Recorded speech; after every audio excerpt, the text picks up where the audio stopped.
warm good evening to all of you.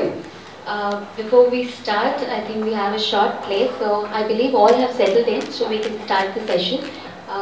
Kamlesh, I would like to take you on. Take on the stage. Thank you. Okay.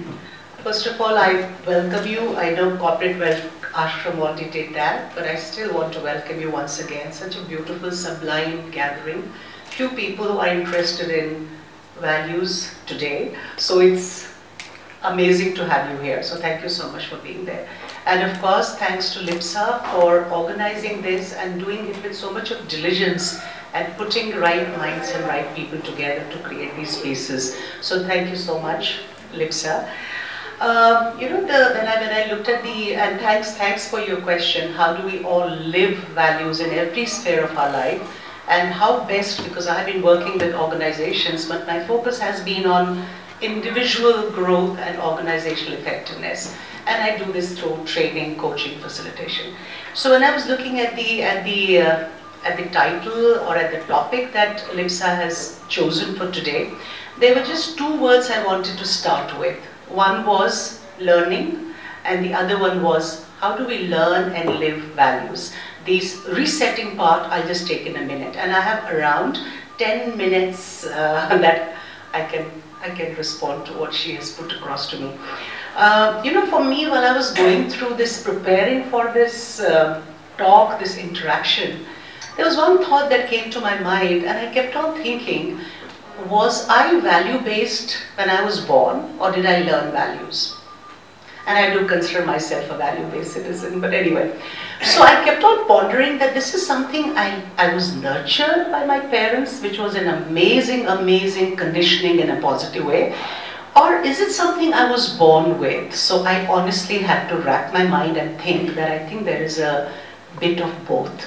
There is something, our sanskars, as we call them, our sanskaras, something which I was going down on the memory lane. I remember when I was growing up in Kashmir, I always knocked the door when my parents were inside, whatever, looking at their FDs and cash or whatever. We can't talk of cash these days, but anyway. So I never entered, and my mom would say, come, come, come. I said, no, this is something you are doing. You are busy. I shouldn't be coming in. Now, who taught me this? I honestly don't know. I'm not blowing my trumpet. I'm just trying to understand where do these things come for us. And many times I would see my mom has kept our little pass books. Pass books used to be 100 rupees, 50 rupees she would put every month. So the pass books were next in the puja cupboard. And I would see my brothers sheepishly looking into the pass book, 5,000, whatever. And I would always clamp down and remind them, don't look into our fathers and mothers' passbooks. But they found it's okay to look. But I found it terribly painful. I lost temper, I would fight. I was the youngest. I had amazing two elder brothers. So for me, I was looking back and I said, who taught for me? And that is the crux I feel. It's not just for me, it's for everyone.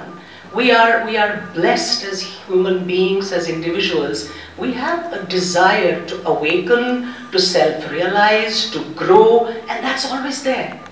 So I think for me, honestly, it all begins when we are born in a certain family. So the learning really happens at the feet of our parents, our significant others, grandparents, our gurus, our brothers and sisters, everyone who is significant other in our life. So that aspect happens, and that's a blessing if you are born in a value-based environment or a family or a community, not just a family, community, even a mohalla. And I remember, Jamshedpur, we were there for almost 18 years. Our children grew up there. So we had lovely communities, and we have somebody from Jamshedpur with us today here. Of course, he's in Delhi, but Jamshedpur boy, as he says. So we actually had that, it's an amazing community. So if one child was out playing late, the other parents in the community would say, why are you out? Where's your mommy? So this was taken for granted, that in a community, a value, another parent can tell my child and pull up my child, what are you doing out so late? So I think it's not just the family, it's also the community.